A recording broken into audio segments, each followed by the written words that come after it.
అలా మనం ఇప్పుడు హైదరాబాద్ పార్లమెంట్లో చూసుకున్నట్లయితే బీజేపీ నుండి మాధవలత మేడం అయితే ఉంది, ఎంఐఎం నుండి అసదుద్దీన్ ఓవైసీ సార్ అయితే ఉన్నారు. ఇక్కడ ఎవరు గెలుస్తారు అనుకుంటున్నారు? మేమైతే మాధవిలత అనుకుంటున్నాం అన్న. ఇక్కడ ఉన్న పరిస్థితికి మాకు తెలిసినంత మట్టుకు మాకు అనుకూలంగానైతే ముస్లిం మజ్లిస్ ఏం పార్టీ పని చేయట్లేదు. మాకు మజ్లిస్ అనే పార్టీ అనేది మాకు ఒక పని లేదు, ఏం లేదు. దారుణంగా మా మీద దాడులు, హత్యా ప్రయత్నాలు మొన్న చూసిరు మీరు కింగిచెర్లలో గొడవలు అన్నీ ఎట్లా చేసిరో ఏం సంగతో. అలా పాపం తినడానికి తిండి లేని వాళ్ళ మీద దారుణంగా హింసలు చేసారు. ఆడేమన్నా వాళ్ళ ముస్లిమ్స్ వచ్చి వాళ్ళ చేసే నమాజ్ ఉన్నదా ఏమన్నా? అసలు పరిస్థితి లేనిది అది. ఆ పరిస్థితి లేని దగ్గరకు వచ్చి వాంటెడ్లీగా వాళ్ళు హోలీ ఆడుకునే వాళ్ళకు చిన్న పిల్లలు 3 ఏళ్ళ పిల్లగాని పైన రాయెత్తేస్తారు అన్న. ఆ రాయెత్తే పరిస్థితి అది. అసలు మాట్లాడేదా? ఆడోళ్ళని దౌర్జన్యంగా కొట్టేది అదా? అసలు ఇంత దౌర్జన్యమేనా చూసిరా? ఈ ఎంఐఎంకి ఓటు ఎట్లా వేస్తారా అన్న? అరే హిందూయిజం అనేటోళ్ళు తెలుగులకు, మన తెలుగుల ఊరికన్నా గొడవలకి మనం పోతామా? ఎవరి దేనికన్నా పోతామా? మన పని మనం చేస్తాం, మనది మనం ఉంటాము, మన సంస్కృతిలో మనం తిరుగుతాం. మన సంస్కృతి పండుగ మనం చేస్తున్నాం. మన సంస్కృతి పండుగ మనం చేస్తుంటే వాళ్ళకి అభ్యంతరం ఏంది? ఈ దానిపైన ఎవరన్నా వచ్చి ఏ పార్టీలను వచ్చి మాట్లాడినాయా? బీఆర్ఎస్ ఇంతగానం తిరిగింది, కాంగ్రెస్ ఇప్పుడు ఉన్న పార్టీ ఉన్నది. ఏ పార్టీ అన్న వ్రత ప్రచారం చేస్తారు కానీ ఎవరన్నా వచ్చి న్యాయంగా మాట్లాడే వాళ్ళు ఎవరైనా ఉన్నారా? ఇంతవరకు ఏ పార్టీ ఉన్నా? బీజేపీ ఏకైక పార్టీ ఉన్నది. ఇది ఒక్క పార్టీయే న్యాయంగా పోరాడుతుంది.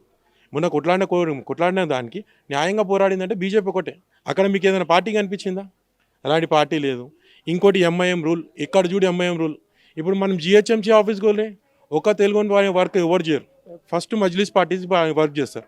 అక్కడ మనం పార్టీ చేసుకుంటున్నామన్నా మజ్లిస్దే చేస్తా అంటారు వాళ్ళు. ఫస్ట్ మజ్లిస్ అయిన తర్వాత మనది, లేకపోతే దాని తర్వాత లేదు. ఇప్పుడు రోడ్స్ చూడండి మీరు, ముస్లిమ్స్ ఏరియాలో పోయి రోడ్స్ బాగున్నాయి. మన దగ్గర చూడండి అలియాబాద్ ఇక్కడ రోడ్ చూపెట్టండి ఒకసారి. ఆ డ్రైనేజ్ చూడండి, ఇది ఇంత పెద్ద రోడ్, ఇది అలియాబాద్ మెయిన్ రోడ్. ఈడికైనా ఆడదాకా రోడ్ చూడండి ఎట్లా ఉన్నది. ఒక రోడ్ వేసేవాడు లేడు, ఎవడు లేడు. ఎవరికి చెప్తాము? ఓడు పట్టించుకోడు. ఏమన్నా అడిగినామంటే మా దగ్గర నిధులు లేదు, ఎవరు లేదు. ఎంఐఎంకి నిధులు ఎడికైనా వస్తున్నాయి, మాకు నిధులు ఎట్లా రావు? అంటే అసదుద్దీన్ ఓవైసీ ఒక మాట ఏమన్నాడంటే, నేను ఎవరిని ఏం చూడ అందరూ సమానంగా చూస్తా, హిందూ ముస్లిం అని భేదం ఎప్పుడు చూడలేదు, నేను నా దగ్గరికి ఎవరు వచ్చినా వాళ్ళకి హెల్ప్ చేస్తా అని చెప్పాడు. అది నిజం అంటారా, ఎట్లా అంటారు? అన్న దగ్గరికి లీడర్ అన్నప్పుడు లీడర్ దగ్గరికి పోలేరు అన్న. లీడర్ రావాలి పబ్లిక్ దగ్గరికి లీడర్ రావాలి. పబ్లిక్ లీడర్ దగ్గరికి పోరు కదా. చిన్న చిన్న ప్రాబ్లం తీసుకొని వాళ్ళంటే అంత పెద్ద ఎంపీ దగ్గరికి పోయి కలవాలంటే ఆయన టైం ఇవ్వాలి. ఇప్పుడు చిన్న ప్రాబ్లం తీసుకొని నా ఇంటికి దగ్గర గొడవ అయితే రోడ్డు ఉన్న ప్రాబ్లం అంటే ఆయన పట్టించుకుంటాడు. అరే కార్పొరేటర్ దగ్గరికి బాగుంటాడు, పోతామా? పోలేము. అట్లాంటప్పుడు ఆయన ఒక ప్రచారంలో తిరగాలి. ఆయన గెలిచిండ అంటే అయిపోయాక మళ్ళీ ఈ ప్రచారం అప్పుడు కూడా ఎంఐఎం ప్రచారం ఇప్పుడు ఉన్నది. ఎప్పుడైనా మా గల్లీలో తిరిగిండా? ఇక్కడ తెలుగులో బస్సులు ఎప్పుడైనా తిరిగిండా? తెలుగులో ప్రాబ్లమ్స్ ఏమన్నా చూసిండా? ఎవరైనా హిందువుల ప్రాబ్లం చేసిండా? గుడిరి ప్రాబ్లం అని అంటారు, అది ప్రాబ్లం అంటారు. ఏది చూసినా ప్రాబ్లం మనకు క్రియేట్ చేస్తారు కానీ ఏది సాల్వ్ చేసినది మీరు చూపెట్టండి ఒకటన్నా. మతపరమైనది భేదం చూడమని చెప్తా ఉన్నారు వాళ్ళు, కానీ ఇక్కడ మీరైతే చూస్తూ ఉన్నారని చెప్తా ఉన్నారు. నిజంగా ఏది నిజం అనుకోవాలి?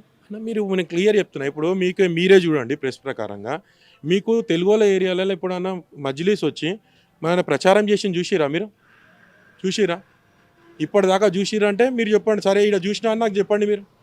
మన తెలుగులో మనం పోయి ప్రచారం చేస్తాం, వాళ్ళ దాంట్లో ప్రాబ్లమ్స్ అడుగుతాము, ప్రాబ్లమ్స్ చెప్తాం కూడా, ప్రాబ్లం తీరుస్తాం కూడా. మనం వచ్చి ఇప్పుడు అన్ని ప్రాబ్లం తీరుస్తాం చేస్తాం, కానీ మన దాంట్లో ఎక్కడ తీరుస్తారు అన్న? వచ్చి మనకేడా అడుగుతున్నాం? మనం పోయి प्रॉब्लम है साहब हमारे कने అంటే तुम जाओ तुम्हारा कारपोरेटर कौन है, जाके उनकने बात करो, जाओ तुम्हारे गली के कारपोरेटर से आना. ఆ గల్లీ కార్పొరేటర్ దగ్గరికి పోవాలన్నా, మనం ఈయన దగ్గర రావాలన్నా? నిజంగా కొంతమంది మాధవలత మీద కూడా ఆరోపణలు చేస్తూ ఉన్నారు కదా, ఏదో వస్తూ ఉన్నది తిరుగుతూ ఉన్నది అంటే. గతంలో కూడా వెంకయ్యనాయుడు లాంటి పెద్ద పెద్దోళ్ళు వచ్చారు, ఈమెం గెలుస్తుంది, వాళ్ళే వచ్చారు ఓడిపోయారు, ఈమెం గెలుస్తుంది అని అంటున్నారు కదా అన్న. ఇప్పుడు ఝాన్సీ రాణి అన్న, ఆమె కూడా ఉన్నది, ఆమె కూడా ఓడి గెలుస్తాడు అని అనుకుంటుంది. అంత పెద్ద పేరు వస్తుంది అనుకున్నారు ఎవరన్నా? ఆమెకు అనుకున్నారా? ఎవరు అనుకోలేదు. ఈమె కూడా అంతేనే అన్న.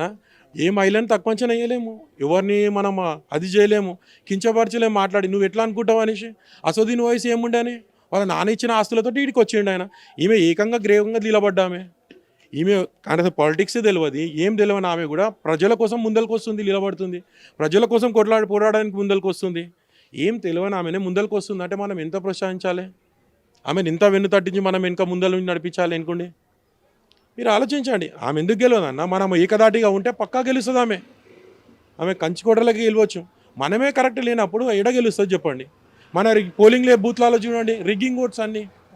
ఒక్కటన్నా మీరు కరెక్ట్గా ఎలక్షన్లో ఇప్పుడు జిహెచ్ఎంసీ వాళ్ళు వర్క్ చేసి చూపెట్టండి, ఎలక్షన్స్లో వర్క్ చేసింది ఒక్కటి చూపెట్టమనండి. నిజమే అంటారా? దొంగ రోడ్లు అనేది నిజమే ఇక్కడ మన కాడ ఉన్నాయంటారా? అన్న మలక్పేటలో 600 ఓట్లు చూపెట్టారు ఒక ఇంటి పైన, ఒక్క ఇంటి పైన చూపెట్టారు, ప్రూఫ్లతో చూపెట్టారు. అది ఎవరు చేయలేదు మళ్ళీ. అది ముస్లిమ్స్ ఓట్సే ఇల్లు అన్ని ఓకే. ఎవరు చూపెట్టలేదు మళ్ళీ. యాకత్పూర్లో అన్ని ఓట్లు ఉన్నాయి, ఎవరు చేయలేదు మళ్ళీ. డీలిమిటేషన్ చేస్తాను, డీలిమిటేషన్ ఎట్లా చేసుకోరు? ఎవరి ఏరియాకి వాళ్ళే చేసుకోరు, కార్పొరేటర్ది కూడా. ఏ వాడు గెలవాలో వాడే డీలిమిటేషన్ చేసుకోరు. ఇది అలియాబాద్ మన మిస్రీగంజ్కి నడుస్తుంది అన్న, ఇది కార్పొరేటర్ ఎలక్షన్స్ది. ఇది డీలిమిటేషన్ చేసుకోరు, మిస్రీగంజ్కి చేసుకున్నారు, వాళ్ళు గెలుస్తారు. షాలిబండ్ ఇంత పెద్ద ఏరియా నాశలు. ఒకప్పుడు కార్పొరేటర్ సీట్ ఇది అలియాబాద్ది, యాక్చువల్లీ ఇది హిందూ బస్, ఇది దీన్ని తీసుకుపోయి ముస్లింలో కన్వర్ట్ చేసారు. అట్లయితే అన్న ఎలక్షన్స్లో ఓట్స్ అన్నారు, ఓటింగ్ కరెక్ట్గా జిహెచ్ఎంసీ ఆఫీస్లో ఓల్ వర్క్ చేసారు. ఇప్పుడు మన ఒక్కొక్క ఇంటి పైన ఎన్నో ఓట్లు ఉన్నాయి, చనిపోయిన ముసలి ఓట్లు ఇప్పటికే వేస్తున్నాం అన్న. నా ఓటు హిందూ, నా ఓటే తీసేసారు, తీసేసి నేను మళ్ళీ వెతికేసి పోయి ఓటు వేసుకున్నాను. నిజంగా ఇక్కడ ఒకటి అంటే ఎలక్షన్స్ ముందు స్లిప్లు ఇస్తారు మామూలుగా, అవును కానీ ఇక్కడ ఇవ్వరు అని చెప్తా ఉన్నా, నిజమేనా అది? అన్న ఈ స్లిప్లు మా దాకానే ఇస్తారన్న, కొత్త స్లిప్స్ ఎవరు ఇయ్యరు, కొత్త స్లిప్స్ ఓటింగ్ రావు, పాత వాళ్ళు ఉన్నాయి డిరెక్షన్ చేసేస్తారు. ఇక్కడ వచ్చి తెలుగు వాళ్ళు ఎవరు ఎలక్షన్స్ అప్పుడు తిరగరు, మా పార్టీల నుంచే మేము తిరుగుతాం. కానీ ముస్లిమ్స్ వచ్చి చూస్తారు, 4 ఇళ్ళు వెళ్ళిపోతారు. కరెక్ట్గా ఎవరు వర్క్ చేయరు. కరెక్ట్గా వర్క్ చేస్తారన్నా మీకు ఎందుకు ఉంటాయన్న ఓట్స్? 6,28,000 ఓట్లు బోకస్ ఓట్స్ వెళ్ళినాయి. మన మాధవిలత గారు కూడా చెప్పారు ప్రెస్ మీట్స్లో, 6 లక్షల చిల్లర బోకింగ్ ఓట్స్ అంటే దేన్ని అంటారా అన్న? 6 లక్షలు అంటే 10 లక్షల ఓట్లు ఉన్నాయి పార్లమెంట్ ఎలక్షన్స్కి. 6 లక్షల బోకింగ్ ఓట్సే ఉంటే మనం ఎడ గెలుస్తామన్నా చెప్పండి? బోకస్ ఓట్లు 6,28,000 ఓట్లు ఉంటే, బోకస్ ఓట్లు ఇవే ఉంటే మనం ఎడ గెలుస్తాం? ఎట్లా గెలుస్తాం చెప్పండి? ఒక్కసారి ఫోకస్ చేయండి మీరు, ఎలా గెలుస్తాం అనేసి. ఇన్ని ఓట్లు ఎవడు పని చేయడు, చేసేసినామని ఓడో కార్పొరేటర్ చెప్తామని టిక్లు వేసుకొని వచ్చేయడం అంటే ఎట్లా అవుతుంది? గవర్నమెంట్ అధికారులు ఇక్కడ ఏం చొరవ తీసుకోవట్లేదని అంటారా? ఇక్కడ ఎవరే అన్న, మీకు తెలియంది ఏముందన్న? మీరు ప్రెస్, మీకు తెలియంది ఏం లేదు, మేము చెప్పేటట్టు కూడా లేదు. మీకు అన్ని తెలిసినదే, అన్ని తెలిసిన తర్వాత మాకు ఎట్లా అడుగుతారన్న? మీకు తెలిసినాక కూడా అంటే మాకు తెలిసింది అంటే తెలుసు కాకుండా ఇక్కడ ఇక్కడ ఏ విధంగా ఉందని మీ యొక్క ప్రజల నుండి అంటే డైరెక్ట్ మీరు చూస్తున్నారు కదా, అంటే మేము చూడకపోవచ్చు, మీరు చూస్తున్నారు కాబట్టి అడుగుతా ఉన్నా అన్న. నేను అదే చెప్తున్నాను కదా, ఇక్కడ మా దగ్గర ఏం లేదు. ఇప్పుడు ఓట్స్ బోకస్ ఓట్స్ చెప్పినాం మేము నీకు, 6,28,000 ఓట్లు మాధవిలత గారే చెప్పారు ప్రెస్ న్యూస్లో క్లియర్గా, ఇన్ని బోకస్. దానికన్నా ముందు మలక్పేటలో ఇన్ని బోకస్ ఓట్స్ అన్ని కూడా ఇచ్చారు, ప్రెస్కి ఇచ్చారు, టీవీకి న్యూస్లో కూడా వచ్చింది. అన్ని ఛానల్స్లో ఇన్ని ఓట్స్ బోకస్ ఓట్స్ ఉన్నాయి. యాకత్పుర, మలక్పేట, మళ్ళా మొగల్పుర, బహాదూర్పుర ఏరియాలు అన్నింటిలో ఉన్నాయి అనేసి. అన్ని ఓట్లు తీసినప్పుడు government parliament elections, assembly elections ఏం చేసిరా అన్న? ఏది క్లియర్ చేసిరు చెప్పండి? ఇన్ని బోకస్ ఓట్స్ నుంచి ఏమైనా తొలగించిరా? తొలగించినట్టు ఉన్నదా? ఏమైనా రికార్డు ఉందా? ఏదైనా రికార్డ్ ఏమైనా అప్డేట్ చేసిరా? చనిపోయిన ఓట్స్ ఏమైనా అప్డేట్ చేసిరా? పుట్టిన పిల్లలు ఏమైనా అప్డేట్ చేస్తారా ఎవరైనా? పుట్టిన పిల్లల ఓట్స్ కూడా నేను మల్లక్పేటలో అట్లా కూడా రాపించుకున్నారు. దాన్ని ఏమంటారు? ఒకవేళ మాధవలత గారు ఎంపీగా గెలిస్తే మీరు మొదటిగా చేయించుకునే పని ఏంటి అన్న? మేము మొదటిగా చేయించుకునే పని ఏంటంటే అన్న, మాకున్న టెంపుల్స్ డెవలప్మెంట్స్, మా ఏరియా డెవలప్మెంట్స్, మా area first development, schools development, government schools ఏవైతే ఉన్నాయో మెయిన్ డెవలప్మెంట్స్. ప్రైవేట్ స్కూల్స్ ఉన్నాయన్న, ఇప్పుడు ఎంత ఘనము చదవడానికి పిల్లలు ఇదవుతారు, ప్రాబ్లంలు అవుతారు. ప్రతి ఇంటికి మిడిల్ క్లాస్ ఇంటికి చూడండి అప్పులే స్కూల్స్ గురించి. ఫస్ట్ ఇవే చేయించుకుంటామన్న ఎడ్యుకేషన్ పరంగా, ఫస్ట్ ఎడ్యుకేషన్ పరంగా. మళ్ళీ రోడ్స్ కానివ్వండి, మున్సిపల్ వర్క్స్ ఏమైనా ఉన్నాయి, డీలిమిటేషన్ రోడ్స్ కానివ్వండి, ఇలాంటి ఫస్ట్ మెయిన్ థింగ్ చేయించుకుంటాం.